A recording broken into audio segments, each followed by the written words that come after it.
Vous comptez venir à Paris durant les JO et faire un peu de tourisme? Voici un guide de survie pour profiter de la capitale en pleine folie des Jeux.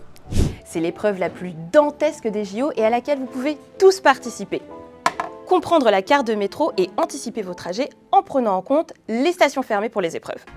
Déjà, partez du principe que la plupart de celles situées tout au long de la Seine seront inaccessibles pour la cérémonie d'ouverture le 26 juillet. Pour plus de détails, vous pouvez consulter la carte interactive sur le site anticiperlesjeux.gouv.fr.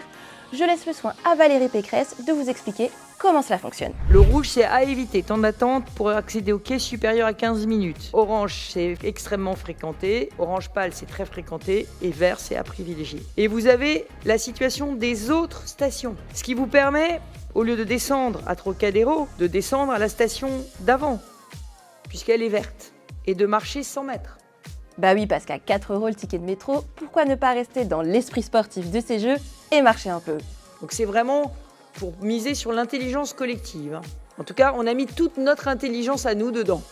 Si vous êtes en voiture, en scooter ou en moto, sachez que plusieurs voies seront fermées.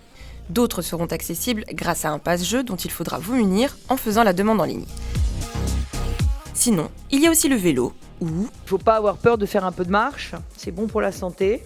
si vous aviez prévu d'en profiter pour aller voir des expos ou visiter des musées, on vous conseille de prendre vos billets à l'avance pour être sûr de pouvoir y entrer. Encore faut-il que les musées soient ouverts durant les JO, ce qui n'est par exemple pas le cas du musée de l'Homme. Le musée du Louvre sera aussi fermé à certaines dates, comme le 25 et 26 juillet, et le jardin des Tuileries sera partiellement inaccessible, car quelques mètres plus loin, sur la place de la Concorde, se dérouleront les épreuves de BMX freestyle, de breaking, de skate et de basket en 3 contre 3. A l'inverse, certains lieux comme le Centre Pompidou ont un programme spécial à l'occasion des JO. D'ailleurs, c'est même le cas d'une bonne partie des musées qui restent ouverts. Autrement dit, on espère que vous aimez le sport. Et qui dit Paris dit évidemment Tour Eiffel.